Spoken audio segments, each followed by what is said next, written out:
Recording in progress, which means we are all set to begin our Tuesday morning with online sketching soundscape scenarios. I love that I can pronounce that. This is going to be so cool. I've had just a little taste and I'm already like jazzed for it. So I would like to welcome Lois, Frankel, Eileen Harris, and Lindsay McCauley. I hope I pronounced all your names correctly. Good. For this really neat, interesting session. So without further ado, ladies, I'm turning it over to you. Thank you, Beth. That was pretty exciting. I'm not sure I can pronounce scenarios properly. I don't know, you had that scenario aspect to it that made it different than what I would say. But my name is Lois Frankel. And if we can go to the next slide, I'd like to introduce Eileen Harris and Lindsay McCauley, who are our other facilitators today. We're all members of the Senseit research team at Carleton University in Ottawa, Ontario, Canada. And Dawson Clark, whose name is there, could not make it this morning. We're very sad to say, but a lot of his mastery has helped us prepare this presentation. So we're looking forward to telling you what we do, first of all, what our mission is. Because we call ourselves a Senseit team, you probably have a bit of an idea that we're interested in the senses, and in particular, sensory experiences that are multisensory, because they mostly are. And in particular, they're layered. And today, we are going to look at sound. Well, actually, we're not going to look at sound. We're going to listen to sound. And we're going to explore the multi-layered, multi-sensory aspects of our experiences through playful and creative problem solving. So we're going to go on to the next slide. And we're going to just remind you, although you probably know this, especially when we're on Zoom, that sound is everywhere. In fact, I've already closed my window so that I don't have the street traffic noise. We have all kinds of sounds around us all the time at different sort of decibels. So, you know, the street sounds maybe aren't that disruptive, but if they were on while I was talking, you might be distracted. So we know that sound can actually open a door to memories, or it can inspire us to act. Sounds can be loud or soft, mechanical or natural, startling or soothing. And hopefully today, among all the different teams who are going to be exploring sound, we're going to have examples of all of these different kinds of sounds. They can also inform us about where we are, what's going on, and how we feel. So if we go to the next slide, we're going to do a little sound experiment. So the first thing I'm going to ask you to do is to listen carefully.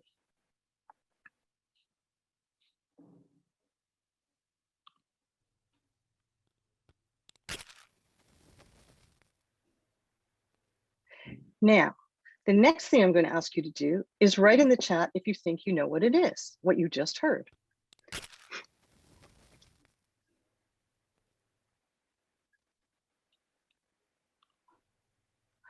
Okay, we've got some interesting ones, but there are a few that got it right. And that is, there, Lindsay, maybe we can click on the question mark. Striking a match. Simple sound. It might be easier, although we had some really good ones. Bite a cracker, stepping on leaves, paper ripping, inhaling.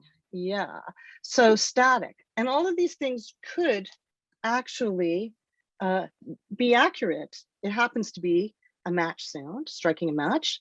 But just imagine if you were to be making that sound, how you would do it. We're going to move forward, though, to our next slide.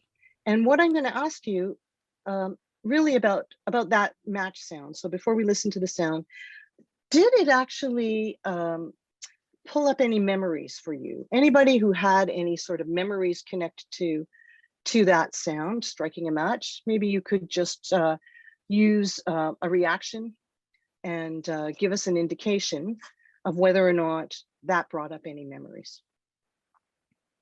Okay, we've got Brian saying it brought up some memories from him. We're not going to ask you what the memories are, so don't feel that you're going to be exposed here. But one of the things that you just experienced was an isolated sound. How often does that actually happen in your world, in your everyday living experience? Probably pretty rarely. So let's see if it may have got you thinking about another kind of sound. So this is a bit of a clue.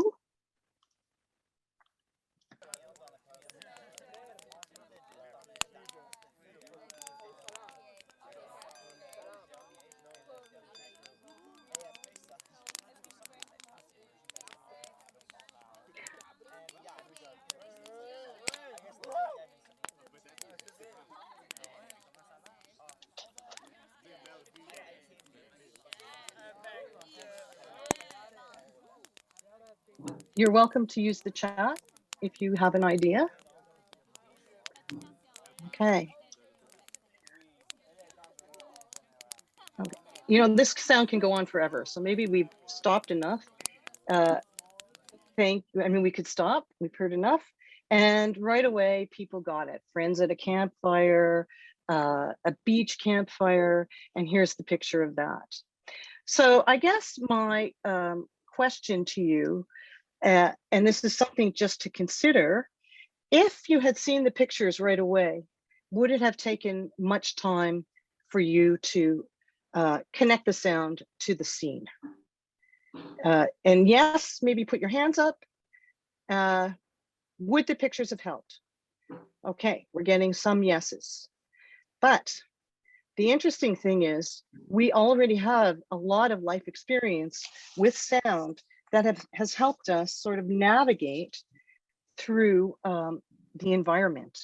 And so I think I'm going to turn it over to Eileen, who's going to explain some of the information that we have about, we want you to have about sound. Super. So we're going to do an activity, but before we do, we just wanted to give you a little bit more background in terms of sound and the layers of sound. So we have keynote sounds, which are the background sounds. I've got for example, a ceiling fan running right now. It's a background sound. I don't really notice it. So for example, a foreground sound is something that while there's background sound, maybe the fire alarm goes off or maybe the phone rings. So that's a foreground sound. So we've got these different layers. And then we've got sound signals. So again, a bell, a siren, if you're in the hospital, an alarm indicating that there's trouble. And then there's the contextual sounds, which are those that take place around the foreground sounds. So we had the fire sparkling and crackling. Then I felt that I heard, and maybe I just imposed it, but I felt that I heard people around the campfire. I felt like I heard noise, and so I don't know if that I just brought that. You know, we often fill in when we look at things, when we hear things, we fill in from memory. And then we have sound marks, which are those that are specific to a culture. So if you think about the Kung Bushmen in Africa, they have a kind of noise with their tongue. So that would be a sound mark. And then we also have emotional responses to sound. So it could be physiological. So when I'm, for example, in a grocery store and I hear a baby crying, I have this physiological reaction that I have to go over and make sure that the baby is actually okay. We have psychological. So when I hear a basketball being bounced over and over and over again, it gets me irritated. There's cognitive responses to sound, which is again that I'm actually having to listen carefully because there are other sounds in the way. And then behavioral, which I think about music as a behavioral, and actually all of them really, is that If I hear music, it makes me want to move. So there's this behavioral automatic response to the sound. So what we're going to do, and I'll turn that over to Lindsay. That was a quick introduction, but just so you understand that there are layers of sound. And I just wanted to say one more thing about sound, and that is that I can be, and most of you have that experience where you're in a really noisy room and somebody, you hear your name. And so that's that particular sound that's cultural, but also unique to us. That even though there's so much going on, when you hear your name, it automatically registers to you and you target right in. It's quite interesting. Okay, Lindsay, we're actually going to do an activity. So Lindsay's going to tell us what it is. Thank you, Eileen. So today in our workshop, we are going to do a little activity. And the purpose of this workshop is to break down these sound layers we have been talking about and to identify and classify sound. So once we get into the activity, we're going to break you into little breakout rooms. And we're going to be using a tool called Miro. Some of you may be familiar with it, but we'll give you a quick little demo before we do begin. But in essence, we're going to create, each team is going to create a 30-second soundscape scenario. So this is only when you use your body parts or vocal noises to generate sounds. For example, hitting your leg or snapping your fingers, clicking your tongue, whistling. But you need to try to create real life sounds to create the soundscape to incorporate different layers of a scenario. Next, after you come back from your breakout room, we are going to ask that you present your soundscape, your 30-second soundscape, to the other groups. And the other groups are going to try to guess what the scenario is. And then at the end, just provide a really quick little explanation about how your team created this scenario and what message the team wanted to convey. Were there any hidden emotions that you were trying to convey? So how do we do this? We can try to do this together, but we're first going to talk about the phases of sound design. So first, think about the problem analysis. What are the significant sounds that are unique to your environment? What emotions do these sounds bring up?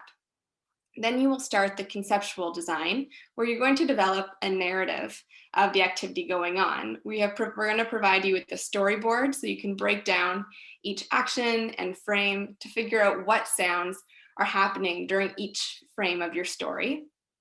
And then you're going to do the embodiment design, where you're going to organize these sounds of your place and activities into the 30-second scenario soundscape. And think about it having a beginning, middle, and an end, much like storytelling.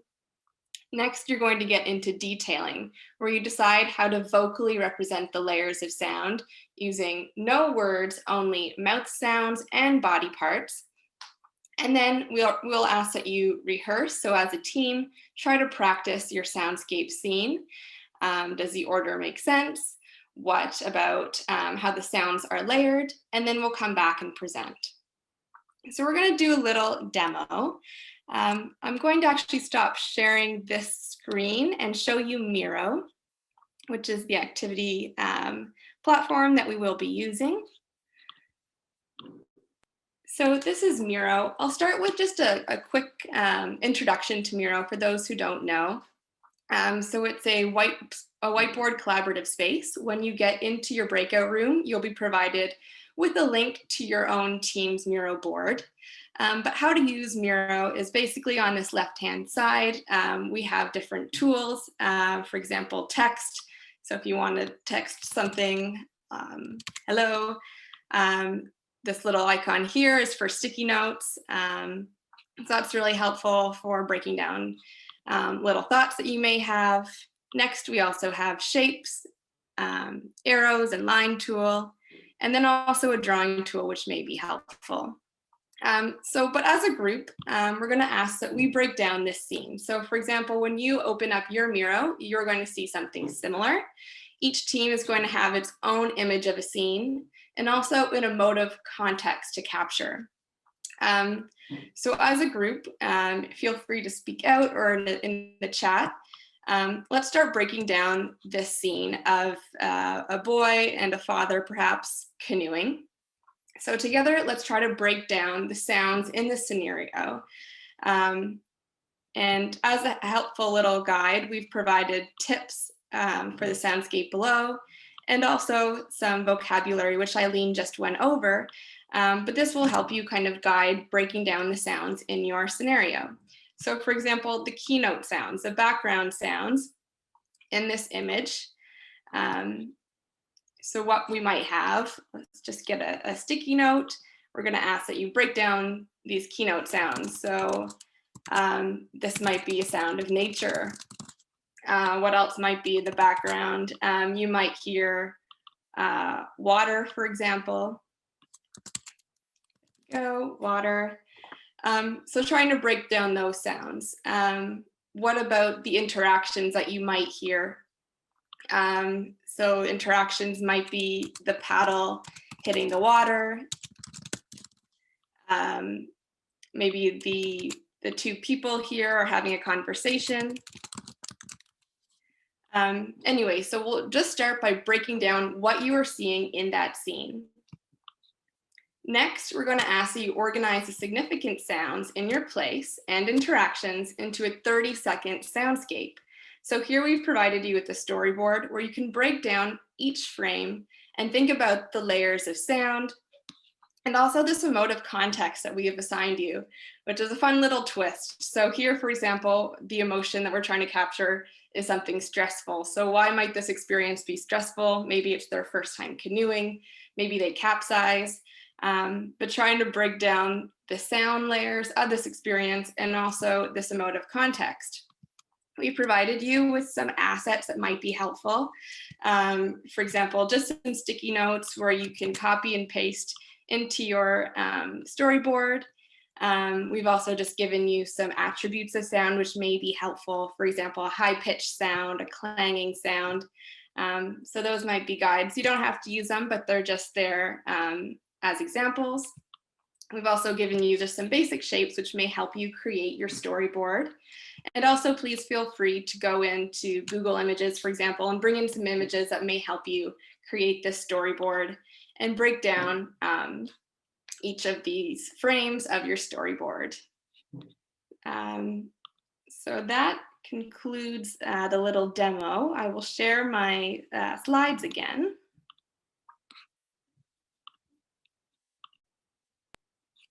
Perfect. So just again, we're going to give you guys 30 minutes once we do get into your breakout rooms to develop your soundscape. We ask that you don't speak with the other teams. We want to keep your scene and your emotive context a secret. Then prepare to perform your team soundscape. And we're going to ask that when you're in your breakout room, have your video on so you can collaborate with your teammates. But when you do present to the other teams, we're going to ask that you turn your video off. That way you can't charade, and the other teams can actively listen to what you are trying to present. So that is it for the introduction. Does anyone have any questions before we continue? I had a couple of comments, and one of them is, when I use Miro, I get a little confused sometimes. On the top left of the menu, there's an arrow, and sometimes the arrow switches to a hand. So that's the way to navigate around. And if you don't kind of click, the whole page can kind of go scrolling by and get large and small. So the key is to actually click on the arrow and have the hand. So maybe Lindsay, you could just help us by showing us what could go wrong and how to fix it. Thank you, Lois. So right now I have the hand selected, but if the top left little select arrow, if I want to click on that, it'll highlight in blue. That is for actually selecting individual elements. Let's see. Oh, it's just frozen, sorry. So having the select on, it'll select individual elements so you can click and drag those. But if you want to scroll through your page, turn that select off and your cursor will now be a hand, so you can click and drag to move around your Miro board. Eileen, yes. One thing we had talked about, because of the limitations of Zoom, only one volume is allowed at a time. So we thought, like, if I'm speaking, if you're doing the presentation, there'll only be one square at a time that we can hear. So we thought it might be a nice idea if you actually recorded it so you could play back. It might be an easier way for us to listen to it. On your phone, yeah.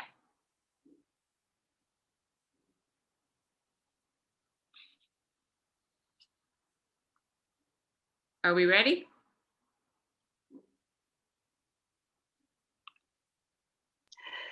Lindsay, I think you were going to go through trying the scene, right? The experiment of the scene. What I just did in Miro, or? Well, okay. In the slides, did we actually try an experiment together to create some sounds for the canoe? I think we could try that right now. Sure.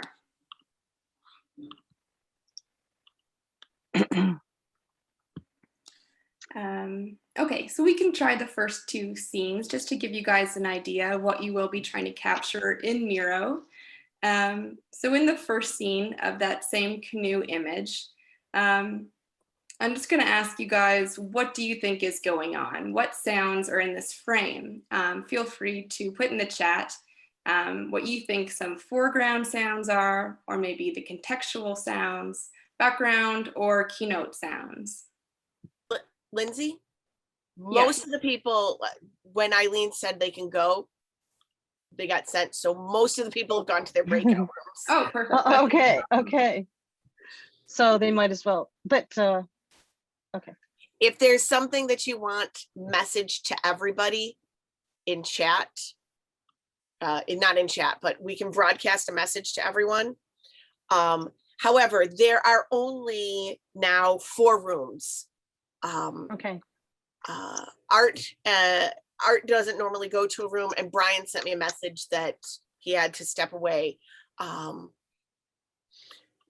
Deb, if you go down to breakout rooms, you can click that and click accept. I can't, like, yeah. However, we're down to 4. So if you want to go to breakout rooms and then bop out, I can send you in. So that's great. Maybe what we can do is, Lindsay, you could take 2 and I could take 2. And Eileen, you could stay here if anybody comes with any kind of problems when we're not in those rooms. How about that? Because now the one thing is there a way that, well, they can just copy it and copy the Miro board and work from their own computer if they don't have the handout, right? Okay, sounds good. I'm ready. All right, I'm gonna send you, Lois, to room 4. I'm gonna start you at the bottom of the list. Okay. And Lindsay, I'll send you to room 1. And can I can move myself to like room 3, let's say, after? I think you can come back here. Okay. And move. Okay, thank you. No problem. So welcome back, everybody. So we're going to do the presentations of the soundscapes, but before we do, we just want to look at that active listening, which is the ability to discriminate between sounds within a soundscape, but also, once we've discriminated, to actually be able to interpret the sounds into meaningful information. So that's kind of the layers that we will use when we actually guess what the soundscapes are. Do we have an order? Are we going to have a volunteer group to go first, or? I just wanted to remind people of kind of the rules of, or the idea is that whichever team, each team, you're going to present your 30-second soundscape, turning off your video. And then the other teams are going, well, everyone else is going to focus on practicing active listening. And as soon as you think you know what the soundscape is, please write your guesses in the chat as individuals. So you don't need to be a team to actually guess this. You just need, you can do this individually. And then we can begin, unless you have any questions about how we're doing this. Is there a team that wants to go first? Okay, Deborah, your team wants to go first. Yeah, what team number are you? Huh? What's your team number 1? We were team 1, so I figured that way it would be easier. Okay, So I'm gonna turn great. off my video and just play it, right?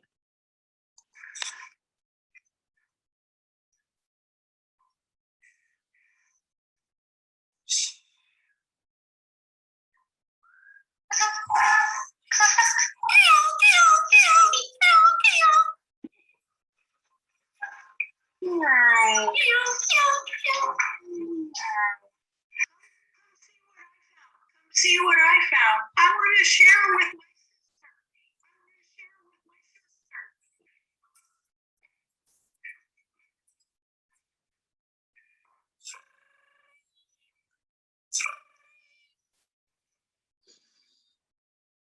Let's go.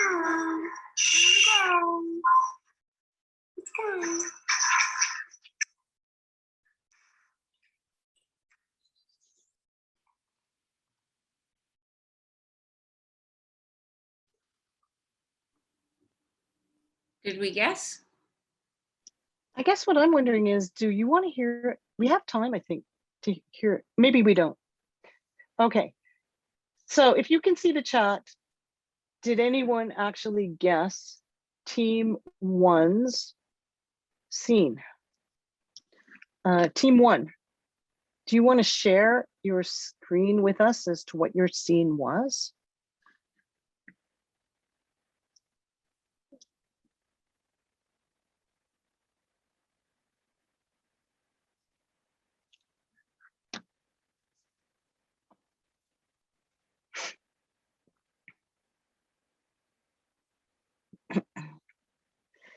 Okay, so what we've got here, as you can all probably see, cats and dogs are definitely playing, and aliens are playing a part, and kittens in people's guesses. So before we actually, let's hear what team 1 has to say about their process and how you came up with these sounds. Okay, so everyone on my team, just feel free to jump in. 2 of our people had to leave. So basically we were talking about what are some background noises at the beach. So we had waves crashing, wind blowing, the seagulls, and children laughing. And then we thought of more staccato sounds that you hear at the beach, like a jet ski going by, children arguing, and then we flipped it to children playing because we realized, nope, we're supposed to be joyful. And then the clanging of, we were trying to get a clanging buoy bell, but we didn't get it in time. And we had a bell that was only intermittently cooperating with us. And then we tried to do a lifeguard whistle for the end of the day and sort of a muffled departure, like calling people to the car and getting the car door to close. And so that was step 1, was what are the sounds? And then it was, how might we make the sounds and who's going to do it in what order? Thank you, that's great. Yeah. So as soon as you say seagulls, for me that triggers, oh, those sounds weren't cats, they were seagulls, right? So I think that's really interesting. I'm looking at the time and I'm wondering if we go through all the performances, then we have time to discuss if that's okay. So seeing as how team 1 started, should we then go to team 2? Thank you so much, team 1. Actually, we should have a big hand for you guys. Team 2 is Denise and Martina and Eileen and somebody who's not showing up. Ed, over here. Thanks. So I'll play the recording now. Let me know if you can't hear it.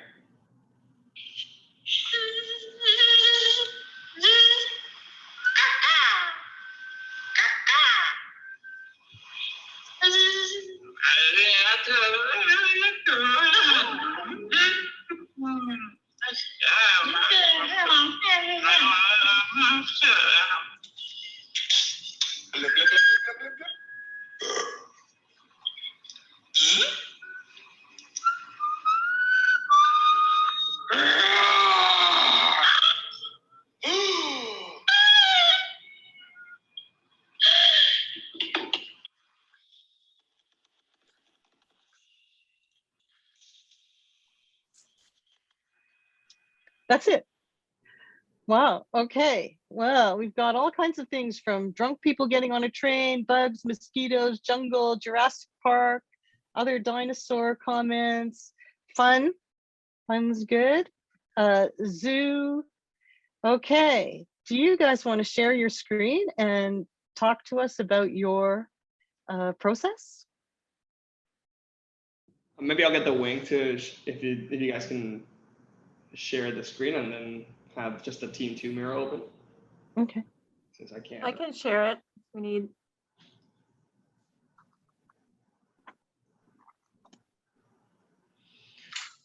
Just so we can see the scene and the emotion. So obviously we were camping and picnicking in bear country. That's what makes it daring. And we were enjoying ourselves and drinking beer until a bear did come. And then we had to jump into the water. The splash didn't come through though. We didn't splash in it.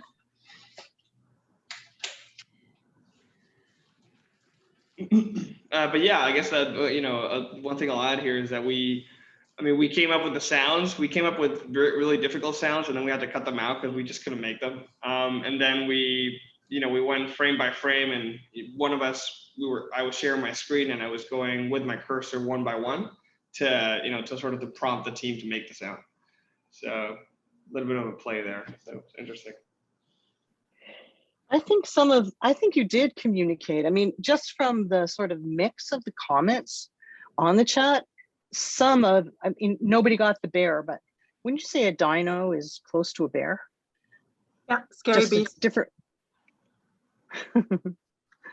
different period of time.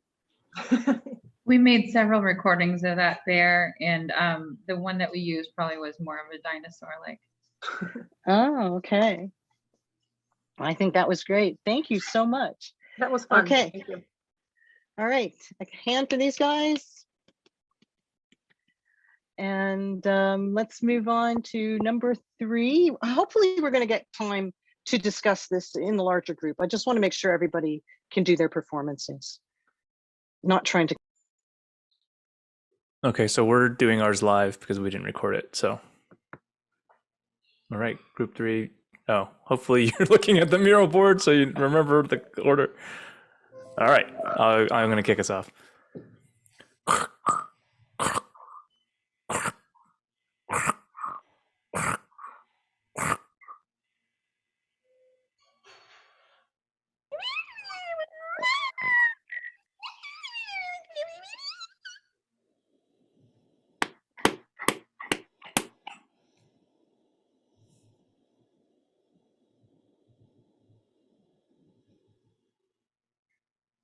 Oh, Fern, you were muted.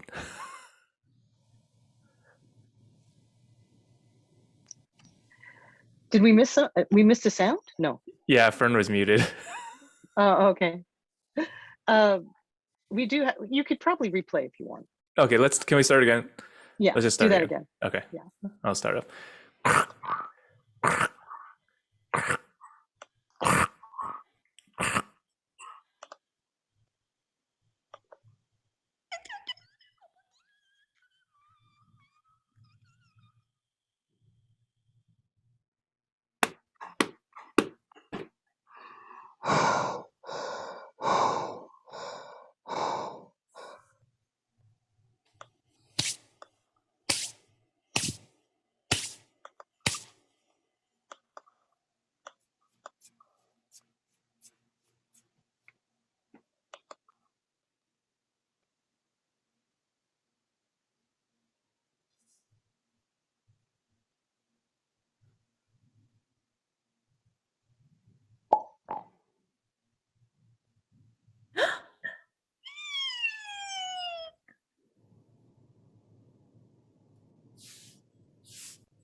That's it. Well, thank you. I have to say that I have also been looking at the mural board, and I have to say this one is very challenging, I guess, for everyone to identify. Please share your board with us and reveal what you were communicating.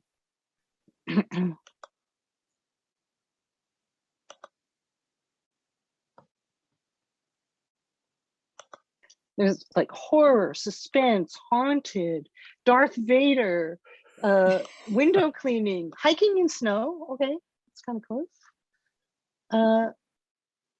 I'm not sure we see. Okay, there.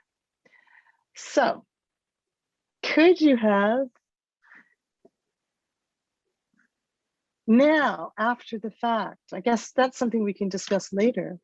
When you see the picture, can you then kind of get an idea of what those sounds were communicating?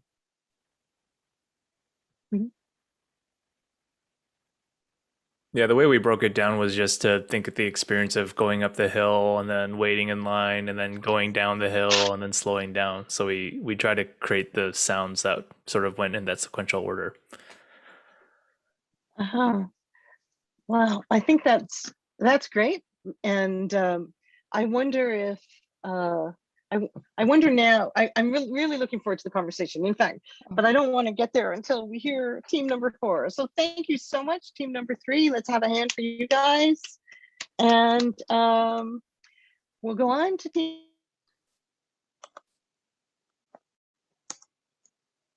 Okay, Mary Ellen, and you done us. Yeah. I'll play the recording for team number 4.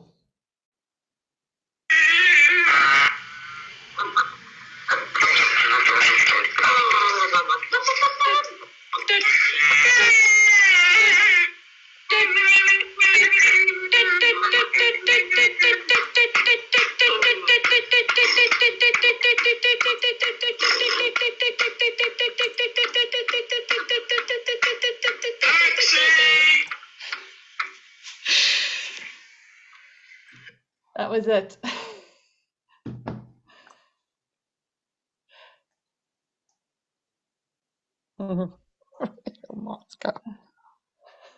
Okay, so we've got some great, we should actually try and write a book this way, because it would be amazing. Radio Moscow.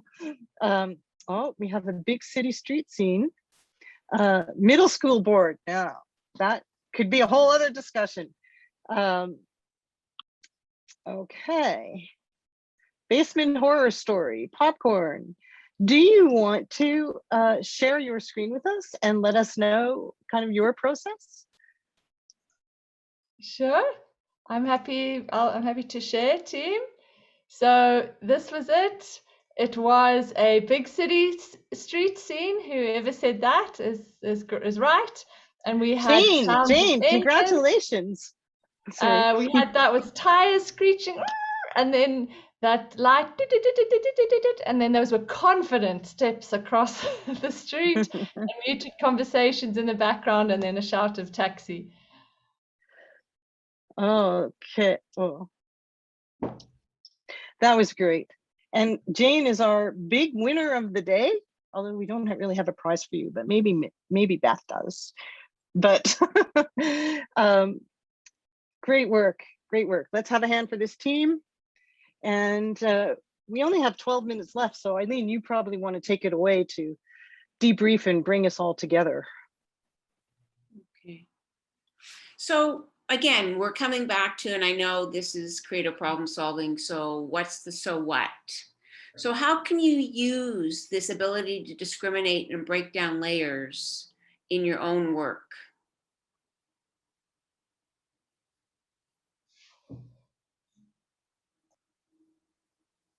Or what insights have you taken away? Are you looking for people to put their hands up and then maybe talk, or just, you can just talk out loud. I can only see a few people, so I can't tell who wants to talk. Anybody? So much to listen to. I would maybe just say it's also about trying to distinguish through the noise. What is the real problem? What are the what's always there in the background? What's standing out? What's sort of your sound signal?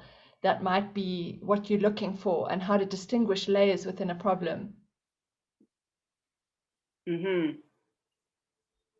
That's kind of what we were thinking. Anybody else? Reflections? I think this relates to composition. And so I'm thinking right now of musical composition. And so trying to convey a scene or a picture in your head, and then transpose that into music. Oh, very interesting. Other reflections, other so what's and now what's?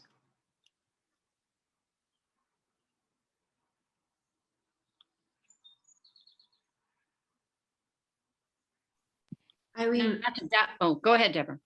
I was thinking for if you're doing facilitator training, like train the trainer for facilitators, this would be a great illustration for them to think about the layers of what's going on in the room, the layers of the design of their session, so that, you know, it's a great, I think, analogy and also an interactive experience to emphasize how important it is for people to have a kinesthetic component of what they're doing.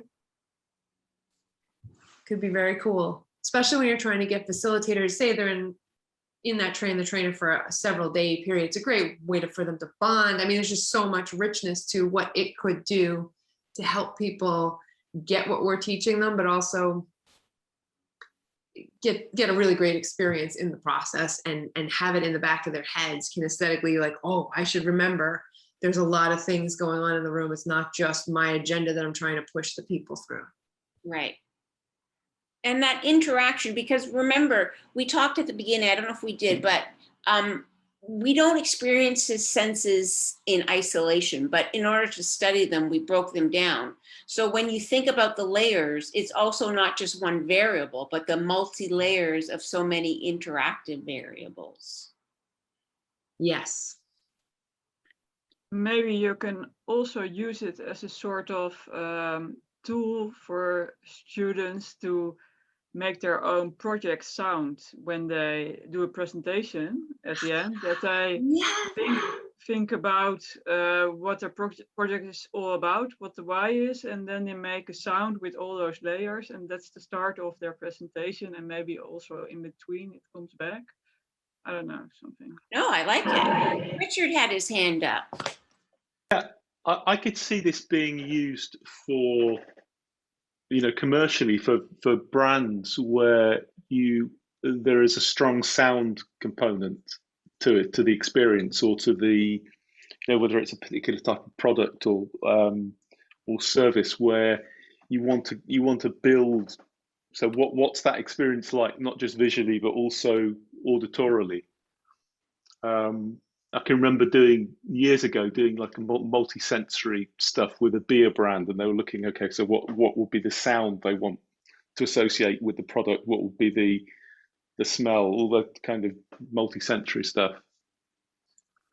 I'm just going to jump in here. So that would be the sound signals. That's where you would pull on them to for sound branding. Yeah. Thank you. I have a comment also. You know, I really like the initial sort of part that we did when you played the sound and we started, and we saw the scenario. I'm thinking, you know, when we do forced connections, which for those of you who don't know, it's like just you know, grabbing an image and connecting the characteristics of that image to an idea. So you sort of use this ideation. I'm thinking, is there a way to use sounds the same way we use forced connections, where we play a sound and we get people to come up with an idea based on what that sound is sort of triggering in their minds? That would be really interesting to do, I think.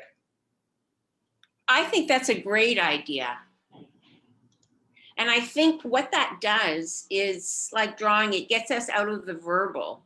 So when we're experiencing and accessing different parts of the brain using sound rather than language, which is what we normally do with forced connections. I mean, eventually we do use the words, but I like that a lot in terms of tapping into other parts of the brain.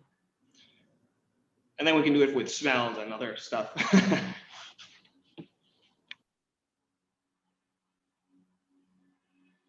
Anyone else?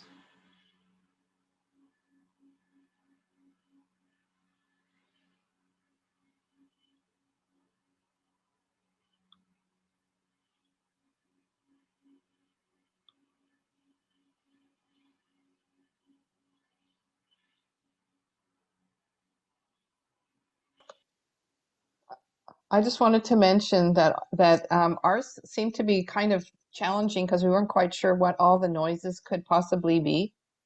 Because snow and things was kind of difficult. So I think we came up with something all right, but yeah, it was a challenge, that one.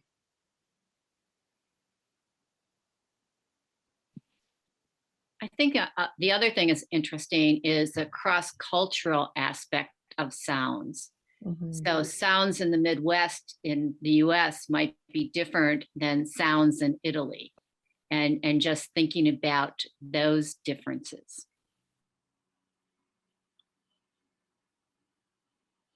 Wow. Well, we have 4 minutes. So unless there's something else, Lois, do you want to turn it over back to you?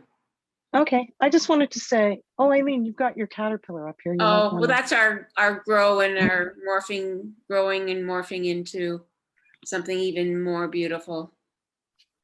Thank you. One of the things that nobody mentioned is the playfulness of this. So how this evolved is we were doing a lecture course on called Sensory Aspects of Design. But to have a 3-hour lecture and actually expect students to sit through it the whole time was, especially designers who like to be in their studio, we looked for ways to create activities that would be playful and at the same time help people apply the kinds of things that we have been discussing. And so I just wonder if anybody had fun. We had so much fun. There was a lot of laughing in our group. Yeah, it's not something that we do in research. I would actually second that. Yes, Lois, and I was going to mention it earlier before you brought it up. The playfulness was actually one of the strongest components that I took away. And we're all familiar with the process.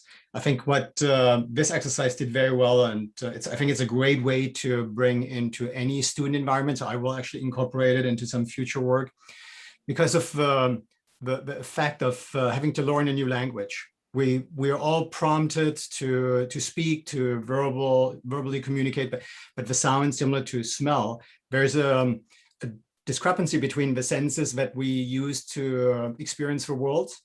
And I would argue that the sound is underdeveloped in terms of understanding. And that's why we had challenges, both culturally, but also even to break down these aspects. And it was an amazing opportunity to add that playfulness, to experiment. And actually, I mean, to make a noise, yeah, we were laughing all the time. And at the same time, encouragement, non-judgmental, all those aspects are fully incorporated in that exercise. So compliments to you developing it. And yeah, it was a great experience. Thank you. Well, we certainly had a team of students helping us develop it. Eileen, what'd you say? Nina has her hand up. Oh, there. Thank you. Just a quick to add to that, what Thomas was saying. I think everyone is out of their comfort zone. So I think often all those of us who are in facilitation and stuff, we're always used to putting other people out of their comfort zone, but it was quite good to be out there ourselves and go, ooh, how do I make these sounds? That's great. One little note, when we do this in person, we actually bring a curtain or some kind of wall where we ask the performing team to hide behind it. So they're not really self-conscious while they're producing the sounds. So if you're going to or try this out in person ever, and hopefully that will be soon, just keep thinking about some kind of curtain or wall. Anyway, we have 1 minute to go, and I just want to really thank you all for being brave enough to try this experiment, and also for your great ideas. And also my colleagues, Eileen and Lindsay, for everything you contributed to this experience today. And to Lois. Thank you, Lois. Thanks. And also to the CPSI team, Wing Ray and Beth for, you know, getting us through this and being so positive about it. Oh, Thanks. we loved having you. This was so neat. There's probably a better adjective, but I've got CPSI brain, so I'm gonna go with this was neat. Lindsay, if you want to drop that into the group chat, you can. There's a handout if you are interested in downloading and taking for more stuff. But Lois, Eileen, Lindsay, thank you so much for sharing so generously your cool knowledge. And this was fantastic. I'm sure I speak for everybody. Yay, this is awesome. Thank you, thank you. Also, for everybody who was here, there's still more. In half an hour, we will have Lindsay Burr and Erica Cosby with Tending the Garden of Cross-Racial Friendships. And then after that, after lunch, if you're in the East Coast, Eavesdropping, Grow Your Problem Solving Toolkit with Body Wisdom. And then, of course, if you enjoyed the playful aspect of this, we can play tonight again, 7 p.m.